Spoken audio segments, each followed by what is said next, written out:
નમસ્કાર મિત્રો, હવામાન વિભાગે ભારેથી ભારે વરસાદની આગાહી છે તે પણ કરવામાં આવેલી છે। ત્યાર પછી મિત્રો રાત્રે આપણે 8 વાગ્યાની અપડેટ પ્રમાણે વાત કરીશું તો કયા વિસ્તારોની અંદર ભારે અત્યંત ભારે વરસાદ અતિ ભારે વરસાદની જે વીજળીના કડાકા ભડાકા સાથે વરસાદ પડવાની આગાહી છે તે પણ કરવામાં આવેલી છે।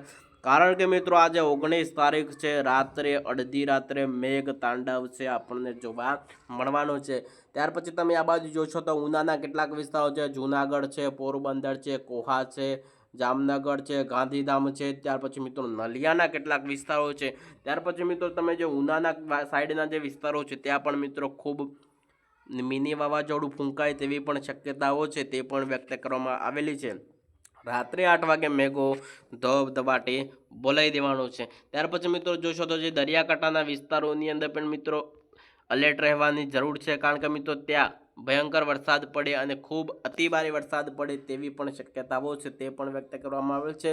ગાંધીધામ છે, નલિયા છે, ખાવડા છે, ત્યાર પછી મિત્રો સુઈ ગામના કેટલાક વિસ્તારો સામેલ છે, હલવડના કેટલાક વિસ્તારો છે। આ વિસ્તારોની અંદર પણ મિત્રો ભારે વરસાદ પડવાની શક્યતાઓ છે તે પણ વ્યક્ત કરવામાં આવેલી છે। ત્યાર પછી મિત્રો ઉદયપુરના પણ કેટલાક વિસ્તારો સામેલ છે, ત્યાં પણ મિત્રો ખૂબ ભયંકર વરસાદ પડે, કારણ કે મિત્રો છૂટાછવાયા ભારે વરસાદ છે તે પણ ત્યાં પણ પડી શકે છે। ત્યાર પછી આપણે મિત્રો રાત્રે 9 વાગ્યાની અપડેટ પ્રમાણે વાત કરીશું તો રાત્રે આપણને 9 વાગ્યા વરસાદ કેવો જોવા મળવાનો છે।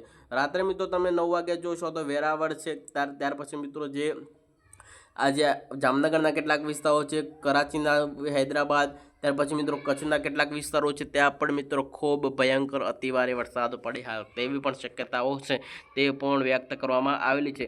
આપણે થોડો નકશાને ઝૂમ કરી લેશું તો આ વિસ્તારોની અંદર પણ મિત્રો રાત્રે વરસાદ પડે તેવી શક્યતાઓ છે। જૂનાગઢ છે, પોરબંદર છે, ત્યાર પછી મિત્રો આવા બધા વિસ્તારો છે, ગોંડલ છે, રાજકોટ છે, ચોટીલા છે, અમરેલી છે, ત્યાર પછી મિત્રો જામનગર છે, સલાયાના કેટલાક વિસ્તારો છે, દ્વારકાના કેટલાક વિસ્તારો છે। આ બધા વિસ્તારોની અંદર પણ મિત્રો છૂટાછવાયા હળવો મધ્યમ ભારે વરસાદ પડી તેવી પણ શક્યતાઓ છે તે પણ વ્યક્ત કરવામાં આવેલી છે। ત્યાર પછી મિત્રો તમે જોશો તો ગાંધીધામના કેટલાક વિસ્તારો છે ત્યાં પણ આપણને એક નાનકડી સિસ્ટમ છે તે મિત્રો આપણને જે પીળા રંગની અંદર જોવા મળે છે, કારણ કે મિત્રો રાપરના કેટલાક વિસ્તારો છે, ભુજ છે, ખાવડા છે, નલિયા છે, ત્યાર પછી લખપતના કેટલાક વિસ્તારો છે, રાધનપુર છે, આ બધા વિસ્તારોની અંદર પણ મિત્રો છૂટાછવાયા હળવા મધ્યમ વરસાદી ઝાપટા છે તે પણ જોવા મળી શકે છે। કુડાના પણ કેટલાક વિસ્તારો સામેલ છે, મોરબીના કેટલાક વિસ્તારો સામેલ છે, ત્યાર પછી મિત્રો આ બધા વિસ્તારોની અંદર પણ મિત્રો અમુક જગ્યાએ મિત્રો છૂટાછવાયા હળવા મધ્યમ વરસાદી ઝાપટા પડવાની હાલ શક્યતાઓ છે તે પણ વ્યક્ત કરવામાં આવેલી છે। અને ભયંકર વરસાદ છે તે મિત્રો આ વિસ્તારોની અંદર પડી હાલ તેવી પણ શક્યતાઓ છે તે આપણને જોવા મળી રહે છે। કારણ કે મિત્રો દરિયાની અંદર તમે જોશો એક નાનકડી સિસ્ટમ છે તે આપણને જોવા મળી રહે છે, કારણ કે મિત્રો સિસ્ટમ દરિયાની અંદર છે તે સીધી જ આગળ વધે તો જે મિત્રો જે ઉનાના વિસ્તારો, પોરબંદર, જૂનાગઢ, ભાવનગર ત્યાંની અસર છે તે થઈ ચૂકી છે, કારણ કે મિત્રો રાત્રે 9 વાગ્યા સુધી તે સિસ્ટમ દરિયાની અંદર રહે, ત્યાર પછી મિત્રો આગળ ક્યારે વધવાની છે તે પણ આપણે જોશું। તો રાત્રે પણ મિત્રો ખૂબ ભયંકર સ્વરૂપ તેનું આપણને જોવા મળી શકે છે। રાત્રે પણ 12 વાગે દરિયાની અંદર રહે છે, જે દરિયાકાંઠાના જે વિસ્તારો છે ત્યાં પણ મિત્રો ખૂબ ભયંકર અતિભારે પવનોની તીવ્રતા સાથે વરસાદ પડે તેવી શક્યતાઓ છે, વીજળીના કડાકા ભડાકા સાથે વરસાદ પડે તેવી શક્યતાઓ છે આપણને જોવા મળી રહી છે।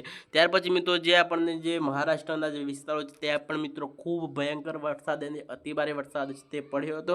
મુંબઈ છે, ત્યાર પછી પલગામના કેટલાક વિસ્તારો છે, નાસિક છે, વલસાડ છે, આવા બધા વિસ્તારોની અંદર ખૂબ ભયંકર અતિભારે વરસાદ તે પણ પડી રહ્યો છે, કારણ કે મિત્રો મુંબઈના મહારાષ્ટ્રના જે વિસ્તારો છે ત્યાં પણ મિત્રો અત્યારે ભયંકર વરસાદ છે તે આપણને જોવા મળી રહ્યો છે। આવનારા જે અપડેટ સાથે આપણે ફરી મુલાકાત કરીશું। આજના વિડીયોની અંદર આટલું જ, ફરી મુલાકાત કરીશું। રજા આપશો। વંદે માતરમ।